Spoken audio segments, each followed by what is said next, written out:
সন্দেশখালী কাণ্ড নিয়ে যেখানে তোলপাড় রাজ্য রাজনীতি, তার মধ্য দিয়ে ৫৬ দিনের মাথায় গ্রেপ্তার হলো শেখ শাহজাহান।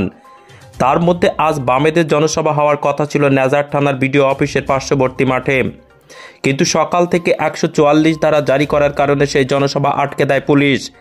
জনসভা করতে নিষেধ করেন। তার মধ্যে নেজার থানার বেশ কিছু দূর আগে আখড়াতলাতে করা হয়েছিল বাসের ব্যারিকেড। সেই ব্যারিকেড আটকে যান রাজ্য কমিটির সদস্য গার্গী চ্যাটার্জি সহ বেশ কয়েকজন প্রতিনিধি দল। তারা পুলিশের সঙ্গে কথা কাটাকাটিতে জড়িয়ে পড়েন। পাশাপাশি নেজার থানা এলাকায় যে জনসভা হওয়ার কথা ছিল, সেই নেজার থানার একেবারে নাকের ডগায় পার্শ্ববর্তী মাঠে একেবারে পুলিশের চোখ ফাঁকি দিয়ে পৌঁছে গেলেন মোহাম্মদ সেলিম, সূর্যকান্ত মিশ্র ও একাধিক বাম নেতৃবৃন্দ। অবশেষে জনসভা না করতে পেরে সেই মাঠেই পথসভা সাধছেন বাম নেতৃত্ব।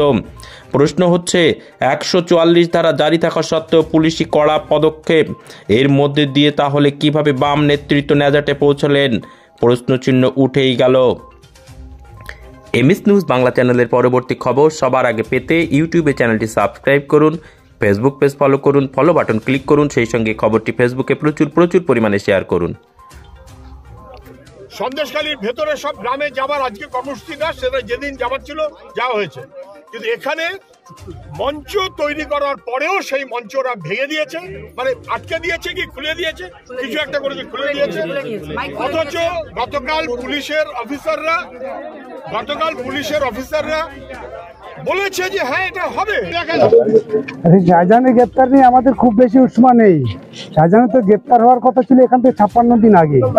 আজকের কেন গ্রেপ্তার হলো? সেদিনই আমরা বলেছিলাম শাহজাহান সেদিন গ্রেপ্তার হবে যেদিন দিদিমণির ইচ্ছে হবে, যেদিন দিদিমণি বলবেন সেদিন গ্রেপ্তার হবে। আর দিদিমণি সেই দিন বলবেন যেদিন দিদিমণির একটা রক্ষা কবচ তৈরি করতে পারবেন, যাতে দিদিমণি এবং তার ভাইপোর ঘাট টানা টান পড়ে।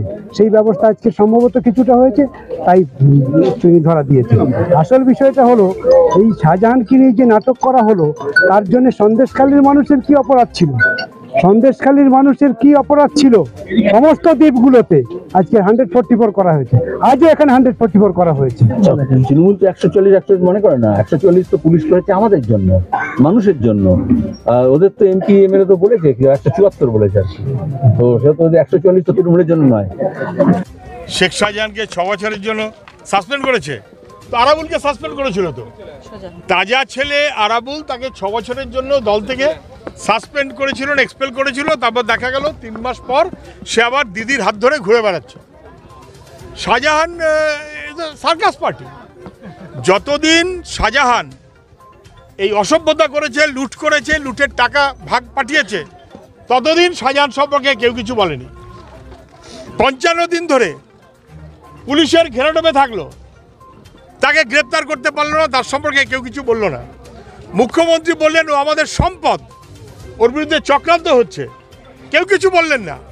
এখন জনরোষের চাপে যখন শেষমেশ শাহজাহানকে অ্যারেস্ট দেখাতে হয়েছে, তখন লজ্জার মাথা খেয়ে সাসপেনশন বলে একটা শব্দ লিখে রেখেছে। তৃণমূলের কাছে সাসপেনশন মানে কাঁচা লঙ্কা বাজারে কেনার জন্য জিএসটি।